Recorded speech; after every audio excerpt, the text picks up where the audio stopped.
नमस्कार विद्यार्थी व पालक मित्रांनो, career making gardens YouTube channel मध्ये आपल्या सर्वांचं हार्दिक स्वागत करून आज एक महत्त्वाचा टॉपिक तुमच्यासमोर डिस्कस करणार आहे।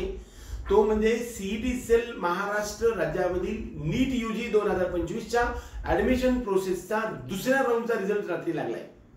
आपल्या समोर ज्यांनी काउन्सिलिंग लावले त्यांना आम्ही डिटेल्स सगळ्या गोष्टी सांगितलेल्या आहेत, परंतु काही विद्यार्थ्यांना आपल्याला या कॉलेजची फीस किती आहे हे माहित नाही।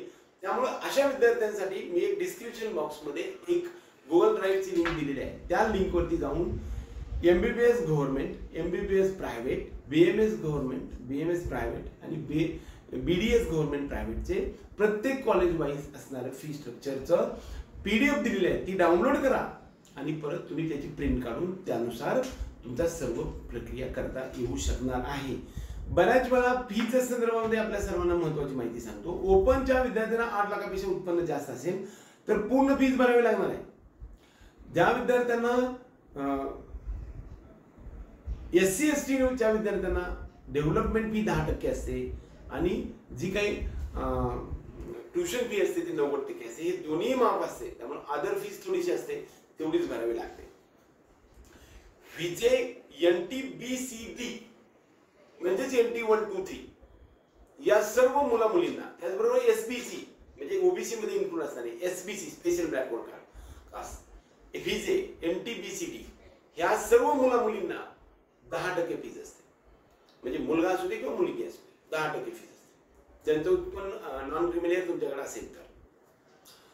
त्यानंतर ओबीसीचा प्रायव्हेट म्हणजे ओबीसीचा जर विद्यार्थी असेल आणि त्यांच्या मुलींना 10% फीज आहे, जर त्यांच्याकडे कास्ट व्हॅलिडिटी नॉन क्रिमिलियर असेल तर, आणि मुलगा असेल तर त्यांना 50% फीज आहे। एससी बीसी मराठा आरक्षणाचा विद्यार्थी असेल आणि मुलगा असेल तर त्याला 50% फीज आहे। मुलगी असेल तर फक्त डेव्हलपमेंट फी 10% फीज आहे। त्यांच्याकडे caste certificate, caste validity, non creamy layer तिन्ही असणं आवश्यक आहे। ओबीसी साठी सेमच आहे। ओबीसी साठी सुद्धा तुम्हाला 50% फीज आहे मुलांसाठी, आणि मुलींसाठी मात्र आपल्याला फक्त 10% फीज भरायची आहे। ओपन कॅटेगरीच्या विद्यार्थ्यांसाठी पण 8 लाखापेक्षा म्हणजे माझं 8 लाखापेक्षा कमी उत्पन्न असेल तर आपण ईडब्ल्यूएस मध्ये जातो, पण तरी सुद्धा ओपन मधून फॉर्म भरलेला असेल आणि आपलं 8 लाखाच्या कमी उत्पन्न असेल, फक्त उत्पन्नाचा दाखला आपल्याकडे असेल, तरी सुद्धा मुलींना 10% फीज आहे आणि मुलांना मात्र 50% फीज आहे। ईडब्ल्यूएस या कॅटेगरी म्हणजे 8 लाखापेक्षा कमी उत्पन्न असणाऱ्या सर्व,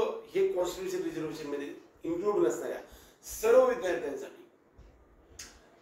जर मुलांना 50% फीज आहे आणि मुलींना 10% फीज आहे। एकंदरीत फी स्ट्रक्चरच्या डिटेल्स प्रत्येक पीडीएफ मी देण्याचा तुम्हाला प्रयत्न केला। कदाचित हा व्हिडिओ आवडला तर व्हिडिओला लाईक करा, त्यानंतर आपल्या चॅनलला सबस्क्राईब करून बेल आयकॉन दाबा। एवढंच या निमित्ताने। जय हिंद,